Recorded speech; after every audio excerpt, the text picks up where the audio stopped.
أخطرهم الرافضة أصحاب الخميني، هؤلاء أخطرهم. وهكذا النصيرية أصحاب حافظ الأسد وجماعته في سوريا، فالباطنية الذين في سوريا، والباطنية الذين في إيران، والباطنية في الهند هم الإسماعيلية. هذه الطوائف الثلاث هم أشدهم وأخطرهم، وهم كفر، هؤلاء كفر، لأنهم والعياذ بالله يضمرون الشر للمسلمين، ويرون المسلمين أخطر عليهم من الكفرة، ويبغضون المسلمين أكثر من بغضهم الكفرة، ويرون أهل السنة حل لهم دماؤهم وأموالهم، وإن جاملوا في بعض المواضع التي يجاملون فيها، ويرون أن أئمتهم يعلمون الغيب، وما أنهم معصومون ويعبدون من دون الله بالاستغاثة والذبح لهم والنذر لهم. هذه حالهم مع أئمتهم.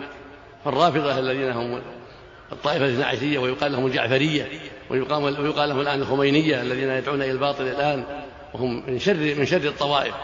وهكذا طائفة النصيرية من شر الطوائف، هكذا طائفة الإسماعيلية.